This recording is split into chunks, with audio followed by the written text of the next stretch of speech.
السلام علیکم۔ جب ہمیں بھوک لگتی ہے تو ہم کھانا کھاتے ہیں، لیکن پودے کسی ہوٹل یا کچن میں نہیں جاتے۔ وہ سورج کی روشنی، پانی اور ہوا کی مدد سے اپنا کھانا خود تیار کرتے ہیں۔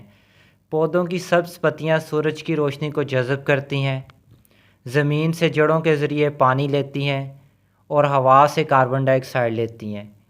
یہ تینوں چیزیں مل کر گلوکوز بناتی ہیں، جو پودے کا کھانا ہوتا ہے۔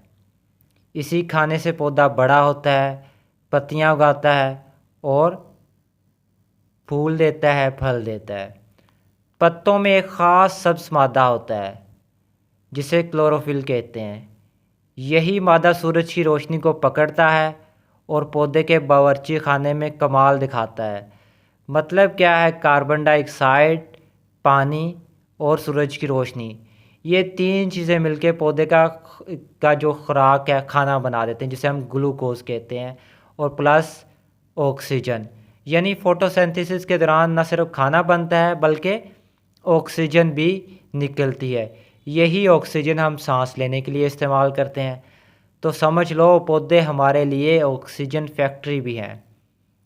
اچھا، اب آسان اس کا میں فارمولا اگر آپ کو بتاؤں، ٹھیک ہے، تو آپ نے یاد رکھنا ہے کاربن ڈائی آکسائڈ، پانی، سورج کی روشنی اور بدلے میں گلوکوز اور آکسیجن۔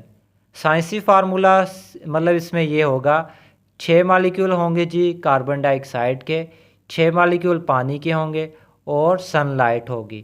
تو اس سے کیا بنے گا جی؟ C6H12O6 اور آکسیجن ملے گی۔ دو چیزوں کا مکسچر ہمیں ملے گا، ڈن، جس کو گلوکوز پودا استعمال کر لے گا اور آکسیجن ہمیں دے دے گا انسانوں کے لیے۔ تو فوٹوسینتھیسس کی اہمیت یہ ہے کہ فوٹوسینتھیسس کی بدولت ہی زمین پر زندگی قائم ہے۔ پودے نہ صرف اپنا کھانا بناتے ہیں بلکہ ہمیں آکسیجن بھی دیتے ہیں۔ اگر پودے نہ ہوں تو نہ ہمیں سانس لینے کی ہوا ملے گی پراپر، نہ کھانے کو پھل، سبزیاں یا اناج۔ اس لیے ہمیشہ پودوں کا خیال رکھو اور زیادہ سے زیادہ درخت لگاؤ تاکہ زمین ہری بھری، صحت مند اور خوبصورت بنی رہے۔